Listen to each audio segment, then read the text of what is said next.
Hey guys, it's 4th of July, July 4th, Independence Day, 250 years. How about that? 250 years our country is. We're 250 years old, unlike China, which is 2,500 years old, right?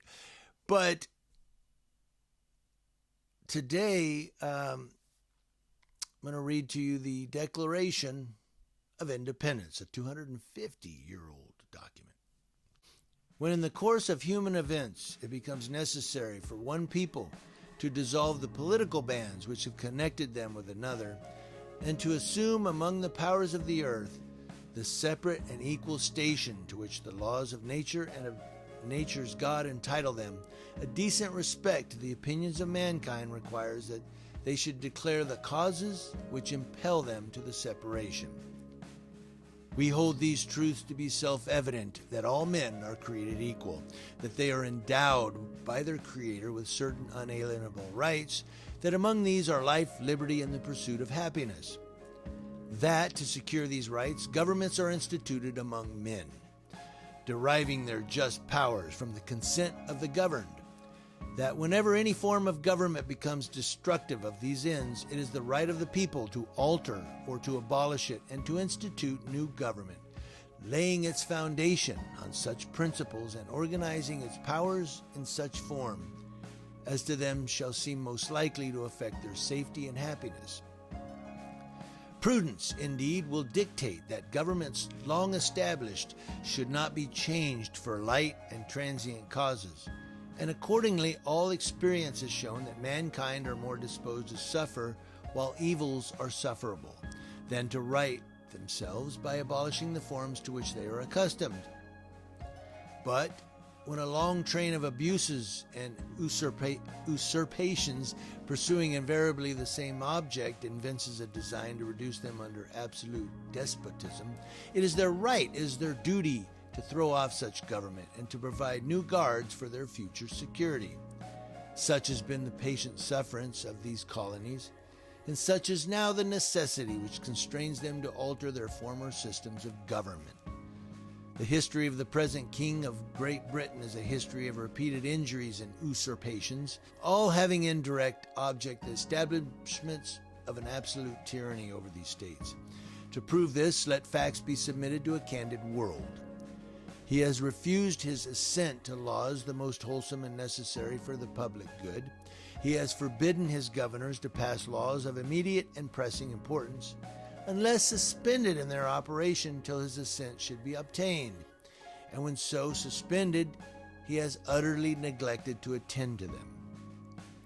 He has refused to pass other laws for the accommodation of large districts of people, unless those people would relinquish the right of representation in the legislature, a right inestimable to them and formidable to tyrants only.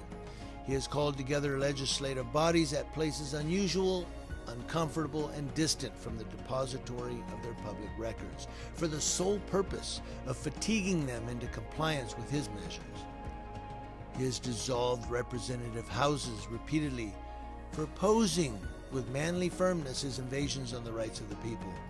He has refused for a long time, after such dissolutions, to cause others to be elected, whereby the legislative powers incapable of annihilation have returned to the people at large for their exercise, the state remaining in the meantime exposed to all the dangers of invasion from without and convulsions from within. He has endeavored to prevent the population of these states, for that purpose obstructing the laws of naturalization of foreigners, refusing to pass others to encourage their migrations hither, and raising the conditions of new appropriations of lands. He has obstructed the administration of justice by refusing his assent to laws for establishing judiciary powers. He has made judges dependent on his will alone for the tenure of their offices and the amount and payment of their salaries. He has erected a multitude of new offices and sent hither swarms of officers to harass our people and eat out their substance. He has kept among us in times of peace standing armies without the consent of our legislators. He has effected to render the military independent of and superior to the civil power.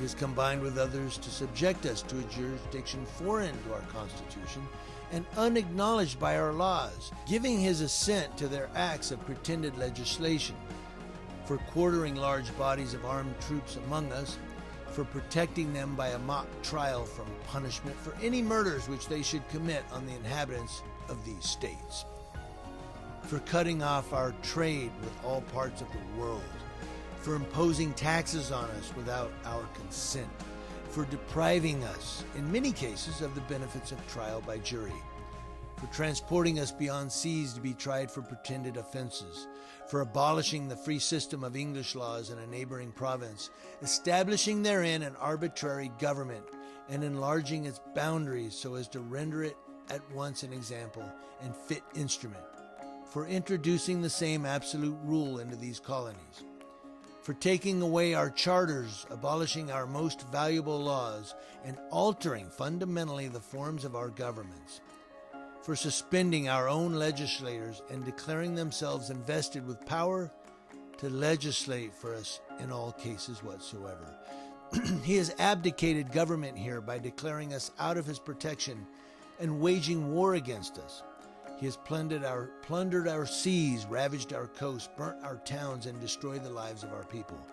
He is at this time transporting large armies of foreign mercenaries to complete the works of death, desolation, and tyranny, already begun with the circumstances of cruelty and perfidy scarcely paralleled in the most barbarous ages, and totally unworthy the head of a civilized nation.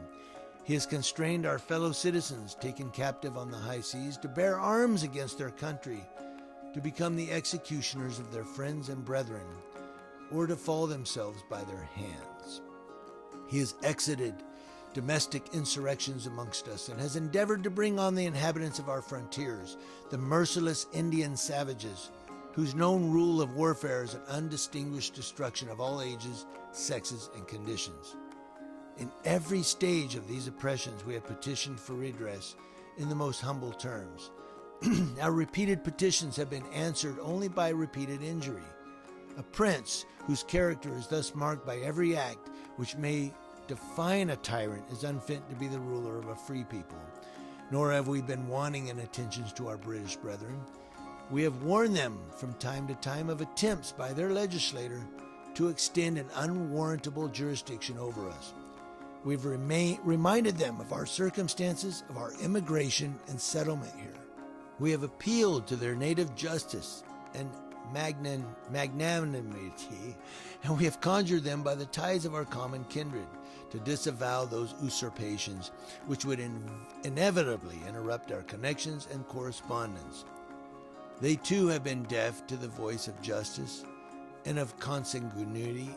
We must therefore acquiescence in the necessity which denounces our separation, and hold them as we hold the rest of mankind.